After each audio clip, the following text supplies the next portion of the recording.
On est super contents, il fait beau, il y a un défilé juste après, on compte sur vous. Peut-être juste vous rappeler un peu pourquoi on est là. La Veggie Pride qui a été donc co-fondée par Yves Boyardel qui va prendre la parole juste après. La Veggie Pride, c'est un festival antispéciste. Antispéciste, ça veut dire quoi? Ça veut dire qu'on est conscient du fait que c'est pas du tout nécessaire de massacrer les animaux pour vivre, que ce soit pour notre alimentation ou pour le reste. Veggie Pride. Et il va y avoir un carnaval en soutien aux animaux. Donc plein de stands avec plein d'informations très intéressantes. Quand on parle de la Veggie Pride, on parle de la fierté végétalienne. Ah. On est fiers d'être humain et d'être vivant. Merci beaucoup.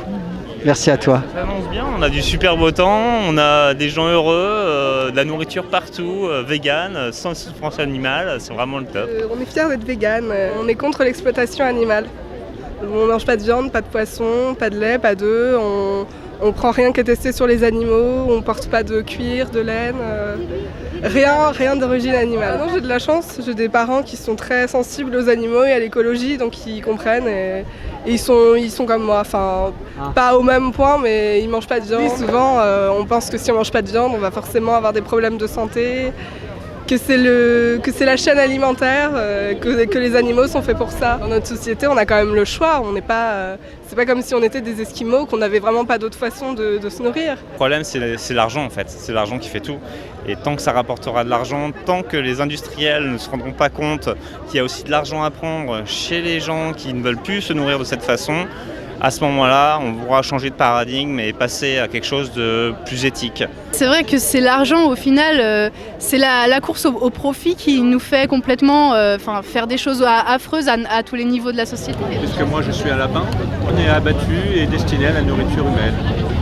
Sans jamais connaître les champs, les fleurs, les arbres, les chants d'oiseaux, l'espace et le ciel bleu. Moi je suis lapin, oui bien sûr. Mon lapin est en pleine liberté et mes chats sont en liberté, tout le monde est en liberté.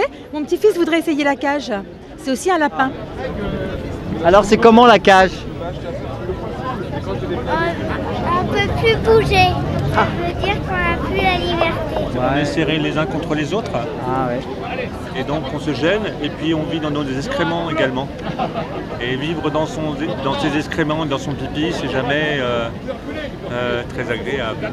Toutes les études en fait sont faites et fournies par les lobbies de l'agro-industrie, du lait, comme Danone, Nestlé. Ils font les études et ils vendent les produits qui vont avec. Donc c'est faussé. C'est totalement faussé. Malheureusement, nous, quand on essaye de donner notre discours à nous, ils sont tellement lobotomisés entre guillemets par le discours des industries laitières et autres que non, on m'a toujours dit depuis mon enfance que le lait c'était bon, oui mais non, parce que derrière, si tu regardes les statistiques, dans les pays où on boit le plus de lait, il y a limite plus d'ostéoporose et tout ça que dans les pays où on n'en consomme pas finalement. Lorsque moi par exemple j'ai arrêté les produits laitiers, je me suis aperçu que j'avais beaucoup moins d'allergies. J'ai plus d'allergie à l'air, au pollen, à toutes ces choses-là. C'est végétalien. Il y a quoi dedans? Ah non, faut pas, non. Si, il y a de la mangue, c'est de la mousse à la mangue, c'est super bon. Des spéculoos, un gâteau au chocolat sans œufs bien sûr. Et c'est quoi l'autre? C'est à la cacahuète, de la crème, la mousse à la cacahuète. Après, la gastronomie végane est délicieuse. Ouais. Ils ne connaissent pas malheureusement. En général, quand je dis je suis végétalienne, ils me disent mais tu manges quoi?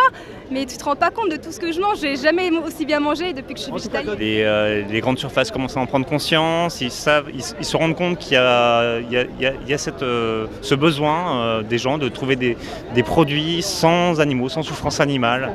Aujourd'hui, on parle surtout d'alimentation. On est fiers et contents que vous puissiez déguster des muffins véganes, des gaufres véganes, des plats véganes. Régalez-vous, profitez-en, félicitez les cuisiniers. Faites-vous plaisir, souriez, il fait beau. N'hésitez pas à discuter avec les gens qui ont des t-shirts. C'est des gens en général qui se sont un peu renseignés sur la question. Je me suis rendu compte que déjà, on n'était pas obligé de manger de la viande. Et la façon dont les animaux sont traités, c'est assez horrible. Et donc voilà, je me dis que c'était pas nécessaire autant de souffrance. Et les grenouilles, on n'y pense pas souvent, mais mine de rien, à l'approche des périodes de Noël, elles passent un sale quart d'heure. Ouais. Pourquoi? Au niveau de leur cuisseau, J'aime tous les animaux, mais spécialement les vaches. Je vais beaucoup en Inde. Pourquoi la vache est sacrée? Pourquoi la vache est sacrée? Bon, tous les animaux, on doit les respecter. La vache est sacrée, c'est comme une mère. Hein? La mère, regardez. La mère, elle donne du lait. Hein? Exactement. Et il y a du lait en plus pour les humains. La violence engendre la violence. Voilà. En un mot, le projet, c'est de ne pas considérer qu'il y a une hiérarchie naturelle entre les espèces et que nous, on est tout en haut et qu'on peut exploiter tout le reste de la hiérarchie. Il y a un problème dans l'agriculture française qui tient en quelques lettres, FNSEA, qui est un syndicat agricole qui a des méthodes violentes, pour ne pas dire plus, et qui contribue à agir contre l'intérêt des paysans, puisque sa seul objectif, c'est d'avoir une agriculture rentable, donc productiviste, dans laquelle les animaux sont considérés comme des choses, où on leur prend leur viande, leur chair et leur sécrétion mammaire sans limite. Et donc pour être rentable, il faut des unités de production de plus en plus grandes et donc fermer des petites fermes qui ne peuvent plus suivre. Là où je vais en vacances, je suis en Vendée, dans un petit village vraiment, et il y a une ferme où il y a 10-20 vaches. Et vraiment, on voit que quand elles partent, c'est un déchirement pour le fermier, voilà, pour l'éleveur, parce qu'il les voit partir alors qu'il les a élevées. Voilà. C'est très très rare maintenant, oui, les éleveurs qui ont encore du respect pour leurs animaux et qui les considèrent vraiment encore comme des êtres sensibles. Je me dis, si je reste chez moi à croiser les doigts, à espérer, il se passera rien. Après, si je sors dans la rue, peut-être qu'il se passera rien, mais peut-être qu'il y a un petit espoir qu'il se passe quand même un peu plus de choses. Depuis que j'ai pris conscience que la viande, c'était un animal, j'ai vers mes 7 ans à peu près. Donc là, je me suis dit, c'est pas possible de manger des animaux, ôter la vie, c'est quelque chose que je peux pas faire. Mes parents m'ont forcé, on va dire, jusqu'à l'âge de 15 ans et à partir de là, j'ai vraiment été végétarienne à 100%.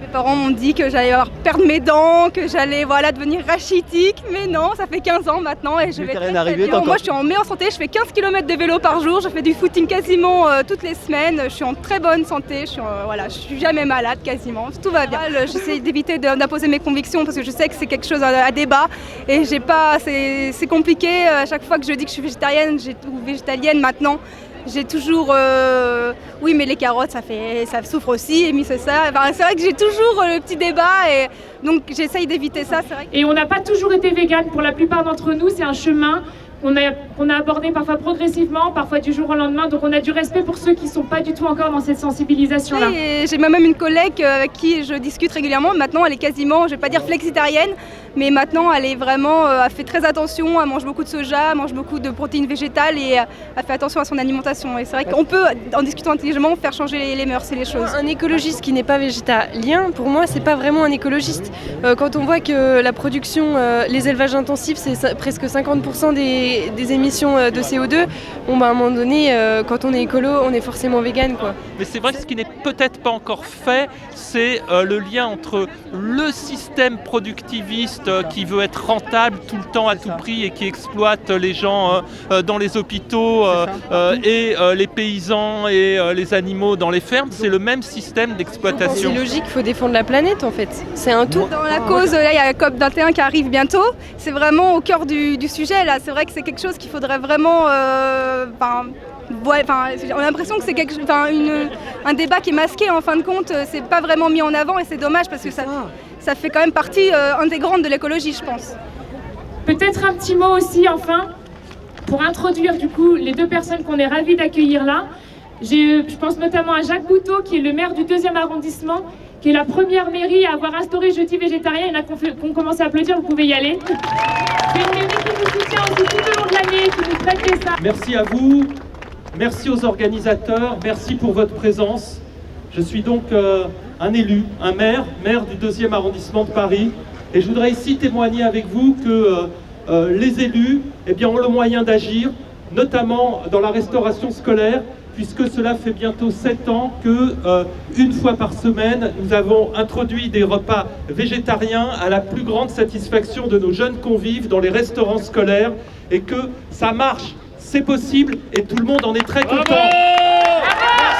Aujourd'hui, on sait que alors que les chefs d'État des grands pays, de tous les pays du monde, vont être réunis à Paris au mois de décembre, du 30 novembre au 11 décembre, pour la conférence internationale sur le climat, avec comme objectif de limiter l'augmentation des températures terrestres à moins de 2 degrés, eh bien ces chefs d'État vont discuter pendant une dizaine de jours sur comment parvenir à limiter notre production de gaz à effet de serre et à toutes nos activités qui détruisent le climat.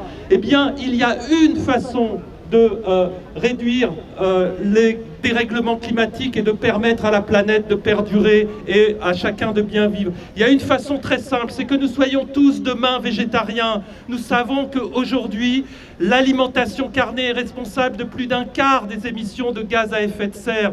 Et donc une solution très simple peut être trouvée en ayant une alimentation qui ne fasse plus appel à la viande. Pourquoi ne plus manger de viande? Mais pas seulement pour sauver le climat.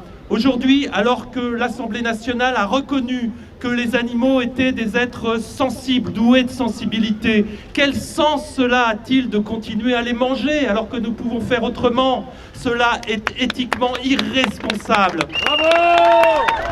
Continuer à les massacrer comme nous les massacrons pour notre amusement, pour notre habillement ou notre alimentation, c'est éthiquement, moralement insoutenable. Et il y a une petite action que je voudrais vous demander de faire qui est très simple. Vous savez qu'il y a eu des inondations terribles dans le sud de la France il y a quelques jours. Le Maryland de Antibes a été complètement détruit par ces inondations. Les dauphins se sont retrouvés et les orques se sont retrouvés dans la boue. Il serait inadmissible que ce centre réouvre, ce centre d'esclavage des animaux pour notre simple amusement. Il faut fermer le Maryland d'Antibes et remettre ces animaux dans leur élément naturel. Donc encore une fois, merci. Vous pouvez être fiers d'être là, fiers de défiler pour la condition animale, parce que c'est une cause qui est de plus en plus partagée. Le parti auquel j'appartiens, qui est le parti Europe Écologie Les Verts, a désormais sa condition animale, et peu à peu, nous contribuons, vous contribuez à faire en sorte que l'ensemble du public comprenne ce que c'est que le spécisme et le mode de vie dans lequel nous sommes. Donc continuons, merci beaucoup, et bon défilé, bonne Veggie Pride.